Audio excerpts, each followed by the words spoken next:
नमस्कार दोस्तों, ocean international में आपका स्वागत है। दोस्तों, आज हम जो टॉपिक लेके आए हैं वो शायद आपके लिए काफ़ी बेनिफिशियल हो। आज हम बात करेंगे कि किसी भी बड़ी कंट्री का वीज़ा लेने के लिए, जैसे Canada, Australia, New Zealand, UK, USA या शेंगन कंट्रीज़, इनका वीज़ा लेने के लिए ट्रैवल हिस्ट्री का कितना इम्पॉर्टेंट रोल होता है। इसके बाद हम बात करेंगे कैसे आप ट्रैवल हिस्ट्री बनानी चाहिए, उसके क्या तरीके रहते हैं, कैसे कैसे आप जो है किन किन कंट्रीज़ में ट्रैवल करिए जो आपकी ड्रीम डेस्टिनेशन है वहाँ पे जाने के लिए वो हेल्पफुल हो सके। तो दोस्तों, ये वीडियो लास्ट तक आप देखते रहिएगा। इसमें काफ़ी अच्छी इन्फॉर्मेशन आपको दी जाएगी जो कि हमारे जो वीज़ा बैकग्राउंड के एक्सपीरियंस के साथ जो है हम शेयर कर रहे हैं। तो चलिए शुरू करते हैं। सबसे पहले आता है कि वीज़ा ट्रैवल हिस्ट्री वीज़ा के लिए कितनी इम्पॉर्टेंट है। तो दोस्तों, आज आपको बताना चाहूँगा, कहीं भी ये नहीं लिखा है कि अगर ट्रैवल हिस्ट्री होगी तभी वीज़ा मिलेगा किसी भी बड़ी कंट्री का। बट होता क्या है कि कोई भी वीज़ा ऑफिसर, चाहे ऑस्ट्रेलिया, कनाडा, न्यूजीलैंड, कोई भी कंट्री का अगर वीज़ा ऑफिसर है तो वो ये देखता है कि इसकी जेन्युइन इंटेंशंस है या नहीं है, ये जेन्युइन ट्रैवलर है या नहीं है। तो जैसे कोई भी अगर आप किसी कंट्री का वीज़ा अप्लाई करते हैं तो अगर डायरेक्टली आप कनाडा, अमेरिका, यूएस, यूके, इन कंट्रीज़ का वीज़ा अप्लाई करने की कोशिश करते हैं तो रिफ्यूज़ल के ज़्यादा चांसेस होते हैं। अगर आप ट्रैवल हिस्ट्री आपकी है, ट्रैवल हिस्ट्री का मतलब क्या होता है, अगर हम स्टेप बाय स्टेप चलेंगे, जैसे कोई भी हमारा गोल जो होता है, जो हमारी डेस्टिनेशन कंट्री, जो हमारी जिसमें हमने जाना है, सपोज हमने कनाडा का गोल है हमारा कि हमने कनाडा ट्रैवल करना है, तो डायरेक्टली अगर हम कनाडा के लिए फर्स्ट टाइम ही डायरेक्टली फाइल अप्लाई करेंगे तो वीज़ा के रिफ्यूज़ल के चांसेस काफ़ी ज़्यादा होंगे। मैं ये नहीं कह रहा हूँ कि 100% रिफ्यूज़ ही होता है जो ट्रैवल नहीं करते हैं, बट रिफ्यूज़ल के चांसेस ज़्यादा होते हैं क्योंकि अभी जो आजकल हम देख रहे हैं, जो भी किसी भी कंट्री का रिफ्यूज़ होता है तो ट्रैवल हिस्ट्री के बारे में भी उन्होंने रिफ्यूज़ल लेटर में मेंशन किया होता है। हमें करना क्या चाहिए, हमें ट्रैवल हिस्ट्री बनाने का तरीका होता है स्टेप बाय स्टेप चलना चाहिए। अगर आपकी ड्रीम डेस्टिनेशन कनाडा है तो स्टार्ट आप अपनी नेबरिंग कंट्रीज से करिए। नेबरिंग कंट्री का मतलब है जैसे हम एशियन कंट्रीज से स्टार्ट करिए। जैसे स्टार्टिंग में हम फर्स्ट स्टेप में जो ट्रैवल कर सकते हैं, सबसे पहले वो हम सिंगापुर, मलेशिया, थाईलैंड, इंडोनेशिया, ये 4 कंट्रीज़ हैं जिनमें हम ट्रैवल कर सकते हैं एक बारी में भी। अगर आप एक बारी में कर सकते हैं तो एक बारी में सही है, या 2 बारी में भी आप कर सकते हैं, वो आपके ऊपर टोटली डिपेंड करता है। बट मैं जो सजेस्ट करूंगा कि अगर एक ही बारी में आप 4 कंट्रीज में घूम लेते हैं तो आपके लिए काफ़ी कॉस्ट इफेक्टिव भी रहेगा। बट इसका एक तरीका ये रहता है कि कम से कम आप एक कंट्री में 2-3 डेज जरूर लगाएं, क्योंकि जो अगर आप 4 कंट्री ट्रैवल कर रहे हैं, 4 कंट्री का ट्रैवल आप 5 दिन में या 4 दिन में ख़त्म कर रहे हैं, तो ये बहुत ही नेगेटिव इफेक्ट जाता है वीज़ा ऑफिसर के माइंड में। तो वीज़ा ऑफिसर ये देखता है कि ये जो है सिर्फ ट्रैवल हिस्ट्री बनाने के लिए जो ये जा रहे हैं। तो इसके लिए आप ऐसा करिए, जब भी आपने जाना है, अगर आप 3 से 4 कंट्री जा रहे हैं तो एटलीस्ट 3 डेज एक कंट्री में जरूर लगाएं। सिंगापुर में अगर आप 2 दिन भी लगाएंगे तो चलेगा, क्योंकि Singapore is not a big country. आप वहाँ पे 2 दिन में भी जो है जो मेन वहाँ पे जगह है, जैसे सेंटोसा हो गया या सिटी हो गया, मैरीना हो गया, वहाँ पे अगर आप घूमना है तो 2 दिन में आप घूम सकते हैं। बट आफ्टर दैट अगर मलेशिया जा रहे हैं तो 2 से 3 दिन जरूर लगाएं वहाँ पे। थाईलैंड में 3 दिन 4 दिन आप लगा सकते हैं। इंडोनेशिया में भी आप 3 से 4 दिन लगा सकते हैं। तो इस तरह से अगर आप 4 कंट्री का ट्रिप 10 दिन में या 12 दिन में पूरा कर रहे हैं तो एक अच्छा साइन होता है। अगर वही आप 4 से 5 दिन में कंप्लीट कर रहे हैं, that is not means good sign for your travel history. तो उसके लिए आप कोशिश यही करिए कि अगर आपने 4 कंट्रीज एक बारी में भी ट्रैवल करना है तो थोड़ा लंबा लेके जाएं उसमें। उससे क्या होता है कि वीज़ा ऑफिसर के माइंड में ये चीज़ ज़रूर आती है कि अगर ये 10, 12 दिन, 15 दिन वहाँ पे घूमे हैं 4 देशों में, तो इन्होंने वहाँ पे एक्सप्लोर किया होगा, घूमा होगा। इसके बाद जो है आप जा सकते हैं, चाइना जा सकते हैं, साउथ कोरिया का वीज़ा अप्लाई कर सकते हैं, जापान का वीज़ा अप्लाई कर सकते हैं। इनमें से जो चाइना का वीज़ा की वैल्यू काफ़ी अच्छी है और वीज़ा मिल भी जाता है। साउथ कोरिया एंड जापान का वीज़ा के लिए मैं रिकमेंड नहीं करूँगा कि आप डायरेक्टली इसको अप्लाई कर दें, बट अगर आप अगर आप चाइना जाते हैं तो वो काफ़ी बेनिफिशियल हो सकता है, उसकी वैल्यू काफ़ी अच्छी है। इसके बाद आप गल्फ़ कंट्रीज़ में ट्रैवल कर सकते हैं, जैसे आप दुबई में ट्रैवल कर लीजिए। सेकंड स्टेप में दुबई ट्रैवल करेंगे, उसकी वैल्यू काफ़ी अच्छी है। और जिन कंट्रीज़ में मींस जाने के लिए वीज़ा चाहिए होता है, उन कंट्रीज़ के ज़्यादा अच्छे इफेक्ट करता है ट्रैवल हिस्ट्री के ऊपर। जैसे आप थाईलैंड या इंडोनेशिया जाते हैं तो वीज़ा ऑन अराइवल है। ये नहीं है कि उसके अगर आप वहाँ जाते हैं तो वीज़ा का आपके ट्रैवल हिस्ट्री के ऊपर कोई नेगेटिव इफेक्ट पड़ेगा, ऐसा नहीं है।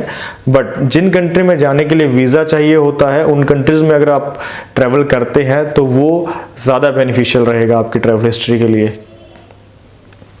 अगर आप सेकंड स्टेप में दुबई वगैरह ट्रैवल करते हैं तो काफ़ी अच्छा रहेगा। इसके बाद आप जो शेंगन से बाहर यूरोपियन यूनियन की कंट्रीज़ हैं, जैसे आर्मेनिया, जॉर्जिया, अजरबैजान, यहाँ पे आप ट्रैवल करेंगे तो ये आपकी थर्ड स्टेप के लिए काफ़ी सही रहेगा, कॉस्ट इफ़ेक्टिव है। इन कंट्रीज़ में आप एक ही बारी में भी ट्रैवल कर सकते हैं, तो ये ट्रैवल हिस्ट्री के लिए भी काफ़ी थर्ड स्टेप जो है काफ़ी अच्छा रहता है। अब अगर आप इन सभी कंट्रीज़ में एक बार ट्रैवल कर लेते हैं, या टोटल 10 से 12 कंट्रीज़ हो जाती हैं, इसके बाद आप थोड़ा वेट करने के बाद आप शेंगन का वीज़ा अप्लाई कर सकते हैं। देखो दोस्तों, स्टेप बाय स्टेप चलेंगे, सीढ़ी दर सीढ़ी चढ़ेंगे तो बहुत अच्छा रहेगा। अगर हम डायरेक्टली 10वीं सीढ़ी पे चढ़ने की कोशिश करेंगे तो गिरने के चांसेस बहुत ज़्यादा हैं। इसका मतलब ये है कि अगर हम किसी भी कंट्री का visa step by step apply करते हैं, first step, second step, third step, उसके बाद जो हमारा ड्रीम डेस्टिनेशन है उसके ऊपर जाते हैं, तो चांसेस बहुत ज़्यादा हैं वीज़ा के। इस तरह से अगर हम करते हैं तो हमें वीज़ा जो हमारा ड्रीम डेस्टिनेशन है उसके चांसेस बहुत ज़्यादा हो जाते हैं। कोई भी कंट्री ऐसा नहीं है कि वो वीज़ा नहीं देना चाहती है, आपको वीज़ा देना चाहती है, बट उसके कुछ क्राइटेरियाज होते हैं। अब मैं एक वीडियो में सारे जो है क्राइटेरियाज आपको नहीं बता पाऊंगा, आज का टॉपिक सिर्फ ट्रैवल हिस्ट्री के रिलेटेड है, बट फिर भी शॉर्ट में आपको बता देता हूं। आपका फाइनेंशियल बैकग्राउंड, आपका बिजनेस बैकग्राउंड, अगर आप बिजनेस करते हैं, अगर आप जॉब करते हैं तो आपके जॉब में आप सैलरी कितनी है आपकी, कितना आपका यहाँ पे ITR इनकम टैक्स रिटर्न भरते हैं, आपके ये जो सोशल टाइज है, सोशल टाइज मीन्स कि आपकी फैमिली में कौन है जिनके लिए आप वापस आएंगे। इसके अलावा अगर आप बिजनेस करते हैं तो आपका बिजनेस किस लेवल का है, कितने आप अर्निंग कर रहे हैं, ये सारा कुछ सब कुछ देखा जाता है। चलिए ट्रैवल हिस्ट्री के बारे में स्टार्ट करते हैं फिर से। ट्रैवल हिस्ट्री जो है, इन कंट्रीज़ में जाने के बाद अगर आप शेंगन अप्लाई करते हैं, शेंगन का वीज़ा अगर आपका अप्रूव हो जाता है तो उसके बाद साथ ही में आप UK का अप्लाई कर सकते हैं, क्योंकि पेरिस से लंदन के लिए ट्रेन चलती है तो बहुत ज़्यादा डिफरेंस भी नहीं है। बाय एयर भी आप ट्रैवल कर सकते हैं, बाय रोड भी, बाय ट्रेन भी आप ट्रैवल कर सकते हैं। तो अगर हम ग्रुप इन द सेंस कि हम 2 कंट्री में इकट्ठा ट्रैवल करना चाहते हैं तो आप कर सकते हैं। जैसे आप UK एंड फ्रांस या UK and Schengen countries travel कर सकते हैं। अगर शेंगन का वीज़ा है तो आपको UK का वीज़ा मिलने के बहुत अच्छे चांसेस होते हैं। इसके बाद नेक्स्ट जो स्टेप रहता है वो मैं जो अकॉर्डिंग टू मी, ये मेरी राय हो सकती है, मैं ये नहीं कहता कि सबकी यही राय होगी, अकॉर्डिंग टू मी आप न्यूजीलैंड या ऑस्ट्रेलिया का वीज़ा अप्लाई करिए। क्योंकि अगर आप शेंगन ट्रैवल्ड हैं, UK ट्रैवल्ड हैं, उसके बाद अगर आप न्यूजीलैंड या ऑस्ट्रेलिया ट्रैवल करना चाहते हैं तो आपको वीज़ा के काफ़ी अच्छे चांसेस रहते हैं। अगर इन दोनों कंट्रीज में से सपोज आप ऑस्ट्रेलिया का अप्लाई करें, ऑस्ट्रेलिया वीज़ा दे देती है तो न्यूजीलैंड भी इजीली वीज़ा दे देगा। बट ये सिर्फ मेरी राय हो सकती है, मैं ये नहीं कहता कि दैट इज़ 100% होगा ही होगा, ऐसा नहीं है। इट इज़ टोटली वीज़ा जो देना वीज़ा ऑफिसर के ऊपर डिपेंड करता है, बट वीज़ा लेने के तरीके होने चाहिए। इसके बाद जो जैसे किसी का कनाडा ड्रीम डेस्टिनेशन है, अब मेरा मानना है कि जो भी आपका ड्रीम डेस्टिनेशन किसी भी कंट्री, चाहे US है, कनाडा, ऑस्ट्रेलिया है, वो सबसे लास्ट के लिए रखे। लास्ट के लिए क्यों? क्योंकि उससे पहले आप कोई भी रिस्क ना लें। रिस्क जो आप सपोज आपने आपका कनाडा ड्रीम डेस्टिनेशन है, अगर आप फर्स्ट स्टेप में ही कनाडा अप्लाई कर देंगे तो रिफ्यूज़ हो जाएगा अगर, तो उसके बाद लेना काफ़ी मुश्किल हो जाता है। तो इसके लिए अपना ड्रीम डेस्टिनेशन सबसे लास्ट के लिए रखिए। अगर आपका डेस्टिनेशन कनाडा है तो पहले आप ऑस्ट्रेलिया एंड न्यूजीलैंड के बाद आप जो अप्लाई करिए वो करिए आप यूएसए आपको वीज़ा रहता है तो डेफिनेटली आपको कनाडा का वीज़ा मिलने में कोई ज़्यादा प्रॉब्लम्स नहीं होगी। तो इस तरीके से आप स्टेप बाय स्टेप चलेंगे तो सक्सेस के बहुत अच्छे चांसेस हैं। अगर आप डायरेक्टली 10वीं सीढ़ी चढ़ने की कोशिश करेंगे तो रिफ्यूज़ल और प्रॉब्लम्स के ज़्यादा चांसेस हैं, गिरने के ज़्यादा चांसेस हैं। इसके अलावा एक और बहुत ज़रूरी चीज़ ट्रैवल हिस्ट्री में ये रहती है कि सपोज़ आपको कोई कंट्री 6 महीने का वीज़ा या 3 महीने का वीज़ा या 2 महीने का वीज़ा देती है, कभी भी उस कंट्री में जितना वीज़ा दिया गया है उतना ट्रैवल स्टे ना करें। सपोज़ आपको सिंगापुर 30 डेज़ की एंट्री दे रहा है, आप 30 के 30 डेज़ वहाँ पे लगा के आ रहे हैं। This is the very wrong sign for your travel history. ये बहुत गलत साइन है। वीज़ा ऑफिसर के माइंड में ये आता है कि इसको 30 दिन का वीज़ा मिला, 30 दिन ही ये वहाँ पे रुका है। इसके अलावा सपोज आपको समटाइम क्या कहते हैं एप्लीकेंट्स की मैं यूएस जाके आया हूँ बट फिर भी मेरा कनाडा का वीज़ा रिफ्यूज़ हो गया। रिफ्यूज़ इसी कारण से होता है। सपोज़ आपको यूएस में 6 मंथ की एंट्री देती है एक बारी में। 6 मंथ की एंट्री के टाइम एप्लीकेंट क्या करते हैं, सबसे बड़ी गलती, वहाँ पे 6 के 6 महीने या 5.5 महीने वहाँ पे रहते हैं। उसके बाद इंडिया आते हैं, फिर कनाडा का अप्लाई करते हैं, फिर उनका रिफ्यूज़ हो जाता है। ये सबसे गलत साइन है कि जितना वीज़ा आपको मिल रहा है वो आपको पूरा वीज़ा आप वहाँ पे ही एग्जॉस्ट कर रहे हैं, पूरा 6 महीने आप वहाँ पे लगा के आ रहे हैं। आपके पास वैलिड रीज़न अगर नहीं है देने के लिए तो आपका वीज़ा नेक्स्ट टाइम प्रॉब्लमेटिक होगा, आपको प्रॉब्लम करेगा। जब भी अगर आपको कनाडा यूएस का वीज़ा 6 महीने का मिल रहा है एक बारी में स्टे करने का, तो वहाँ पे आप जेन्युइन ट्रैवलर जो होगा वो इतना ही टाइम लगाता है, 10 दिन 15 दिन 20 दिन 1 महीना मैक्सिमम 40 डेज़। इससे ज़्यादा कोई भी जेन्युइन ट्रैवलर नहीं लगाता। तो ये चीज़ ज़रूर ध्यान रखिए। कभी भी अगर आप ट्रैवल कर रहे हैं, आपको जितना वीज़ा मिला है पूरे डेज़ का वीज़ा अगर आप एग्जॉस्ट कर रहे हैं वहाँ पे रह रहे हैं, तो ये आपकी ट्रैवल हिस्ट्री के लिए गलत साइन है। चाहे आपका जिस मर्जी कंट्री का वीज़ा लगा हो, चाहे कनाडा ऑस्ट्रेलिया न्यूजीलैंड जिस मर्जी कंट्री का वीज़ा लगा हो, नेक्स्ट टाइम वीज़ा के लिए आपको प्रॉब्लम होगी। इसके बाद वीज़ा के लिए प्रॉब्लम भी होगी। और सपोज आपका 10 ईयर्स का यूएस का वीज़ा लगा हुआ है, यूएस में आप एक बारी में 6 महीने लगा के आ रहे हैं, सेकंड टाइम अगर आप यूएस भी जा रहे हैं तो आपसे बहुत क्वेश्चनिंग होती है वहाँ पे कि लास्ट टाइम आप 6 मंथ ही क्यों रहे वहाँ पे पूरा। सेकंड टाइम भी एंट्री के लिए प्रॉब्लम आती है।